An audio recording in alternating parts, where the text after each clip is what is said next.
നമസ്കാരം. അമേരിക്കയുടെയും ചൈനയുടെയും രാഷ്ട്രത്തലവന്മാർ കഴിഞ്ഞ ദിവസം നടത്തിയ കൂടിക്കാഴ്ചയിൽ മാർക്കറ്റ് പ്രതീക്ഷിച്ച രീതിയിലുള്ള പ്രഖ്യാപനങ്ങളൊന്നും വരാത്തതുകൊണ്ട് കഴിഞ്ഞ ദിവസം അമേരിക്കൻ മാർക്കറ്റിൽ പ്രോഫിറ്റ് ബുക്കിംഗ് പ്രകടമായി. S&P 1%, നാസ്ഡാക്ക് 1.5%, ഡോ ജോൺസ് 0.2% ഇടിഞ്ഞു.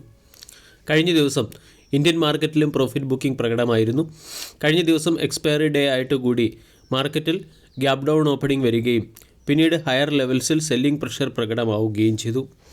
നിഫ്റ്റി 0.70% ഇടിഞ്ഞ് 26,000 താഴെ 25,877 ക്ലോസിംഗ് നൽകിയത്. നിഫ്റ്റിയുടെ ഡെയിലി ക്യാൻഡിൽ പാറ്റേൺ പരിശോധിച്ചാൽ 5 ഡേ എക്സ്പോണൻഷ്യൽ മൂവിംഗ് ആവറേജ് എന്ന സപ്പോർട്ട് സോണിലേക്ക് നിഫ്റ്റി എത്തിയിട്ടുണ്ട്. അതോടൊപ്പം 26,050 പ്രധാന റെസിസ്റ്റൻസായി പ്രവർത്തിക്കുമെന്നുള്ള സൂചനയും മാർക്കറ്റിൽ പ്രകടമാണ്. 26,000 മുകളിൽ നെക്സ്റ്റ് ലെഗ് ഓഫ് മൂവ്മെൻറ്റ് തുടരുന്നതിന് മുൻപ് മാർക്കറ്റ് ചിലപ്പോൾ 25,800, 25,700 തുടങ്ങിയ ലെവലുകളിൽ കൺസോൾഡേറ്റ് ചെയ്തേക്കാം. 25,700 സ്ട്രോങ് സപ്പോർട്ടായി തന്നെ പ്രവർത്തിക്കും. ഇനി ഇന്നത്തെ ട്രേഡിംഗ് സെഷനിൽ സ്റ്റോക്ക് സ്പെസിഫിക് ആക്ഷൻ വരാൻ സാധ്യതയുള്ള ചില പ്രധാനപ്പെട്ട സ്റ്റോക്കുകളിലേക്ക് കടക്കാം. ഒന്നാമത്തേത് കെമിക്കൽ സെക്ടറിലെ ഒരു പ്രബല കമ്പനിയായ നവീൻ ഫ്ലൂറൈൻ. നവീൻ ഫ്ലൂറൈനിൻ്റെ റവന്യൂ 46% ഉയരുകയും പ്രോഫിറ്റ് 58 കോടിയിൽ നിന്ന് 148 കോടിയിലേക്ക് ഉയരുകയും ചെയ്തു. കമ്പനിയുടെ മാർജിൻ 20% നിന്നും 32.5% എത്തിയപ്പോൾ കമ്പനി ₹6.50 പെർ ഷെയർ എന്ന റേറ്റിൽ ഇൻട്രിം ഡിവിഡൻഡും പ്രഖ്യാപിച്ചിട്ടുണ്ട്. അതുകൊണ്ട് നവീൻ ഫ്ലൂറൈൻ എന്ന സ്റ്റോക്ക് നാളെ മാർക്കറ്റിൻ്റെ ശ്രദ്ധയാകർഷിച്ചേക്കാം. രണ്ടാമത്തേത് ഡാബറിൻ്റെ ക്വാർട്ടർലി റിസൾട്ടിൽ റവന്യൂ 5.4% വർദ്ധിക്കുകയും നെറ്റ് പ്രോഫിറ്റ് 6.5% വർദ്ധിക്കുകയും ചെയ്തു. 425 കോടിയിൽ നിന്ന് 453 കോടിയിലേക്ക് പ്രോഫിറ്റ് എത്തിയപ്പോൾ മാർജിൻ 18% നിന്നും 18.4% ഇംപ്രൂവ് ആയി. എബിറ്റ 6.4% വർദ്ധിച്ച് 553 കോടിയിൽ നിന്നും 588 കോടിയിലേക്ക് എത്തി. ₹2.75 പെർ ഷെയർ എന്ന റേറ്റിൽ കമ്പനി ഡിവിഡൻഡ് പ്രഖ്യാപിച്ചു. Manappuram ഫിനാൻസിൻ്റെ quarterly result Manappuram. മണപ്പുറം ഫിനാൻസിൻ്റെ നെറ്റ് ഇൻട്രസ്റ്റ് ഇൻകം 15% ഇടിയുകയും പ്രോഫിറ്റ് 61% ഇടിയുകയും ചെയ്തു. 571 കോടിയിൽ നിന്നും 220 കോടിയിലേക്കാണ് മണപ്പുറം ഫിനാൻസിൻ്റെ പ്രോഫിറ്റ് ഇടിഞ്ഞിരിക്കുന്നത്. ITCയുടെ ക്വാർട്ടർലി റിസൾട്ടിൽ നെറ്റ് പ്രോഫിറ്റ് 2% വർദ്ധിച്ച് 5,078 കോടിയിൽ നിന്നും 5,180 കോടിയിലേക്കെത്തി.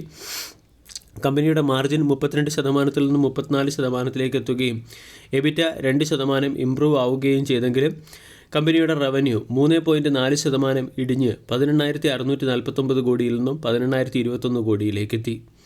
സ്വിഗ്ഗിയുടെ ക്വാർട്ടർലി റിസൾട്ടിൽ എബിറ്റ ലോസ് 584 കോടിയിൽ നിന്നും 798 കോടിയിലേക്ക് ഉയരുകയും കമ്പനിയുടെ ലോസ് 626 കോടിയിൽ നിന്നും 1,092 കോടിയിലേക്ക് ഇയർ ഓൺ ഇയറിൽ വർദ്ധിക്കുകയും ചെയ്തു.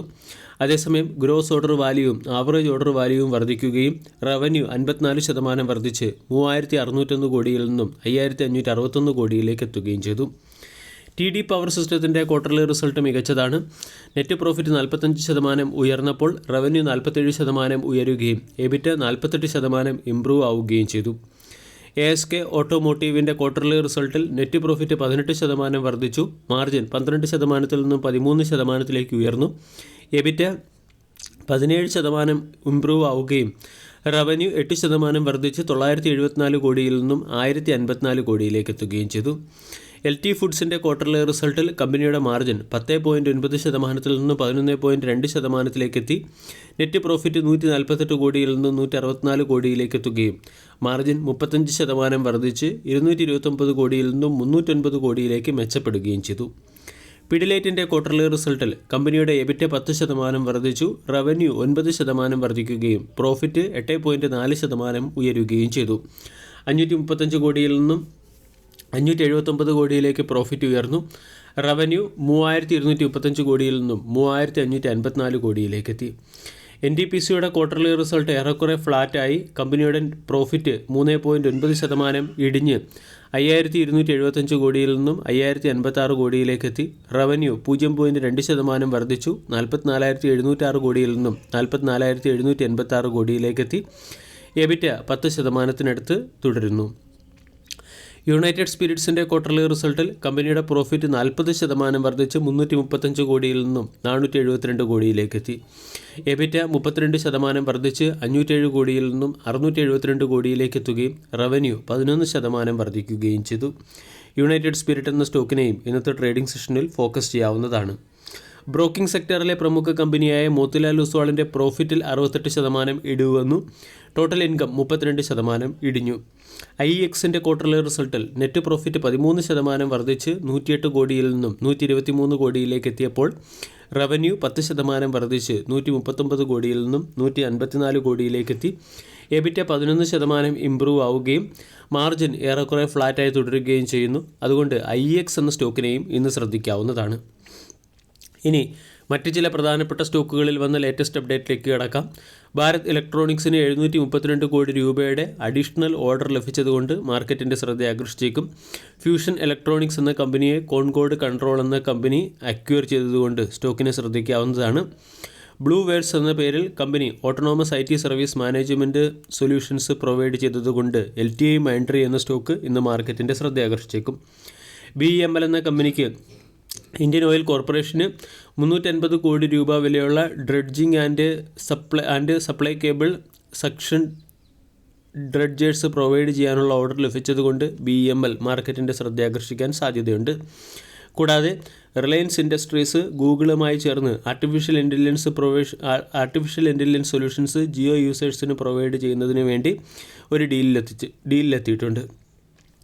ഗ്രേറ്റ് ഈസ്റ്റേൺ ഷിപ്പിംഗ് എന്ന കമ്പനി ജപ്പാനീസ് ബൾക്ക് കാരിയർ, അതായത് 63,500 DWT ശേഷിയുള്ള ജപ്പാനീസ് ബൾക്ക് കാരിയർ വാങ്ങാനുള്ള ഒരു കോൺട്രാക്റ്റിൽ ഒപ്പുവെച്ചു.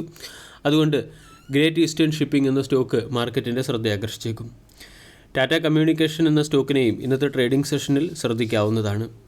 എയർഫ്ലോ റെയിൽ എന്ന കമ്പനിക്ക് 3 കോടി രൂപയുടെ ഓർഡർ മോഡേൺ കോച്ച് ഫാക്ടറിയിൽ നിന്നും ലഭിച്ചതുകൊണ്ട് സ്റ്റോക്ക് മാർക്കറ്റിൻ്റെ ശ്രദ്ധ ആകർഷിച്ചേക്കും.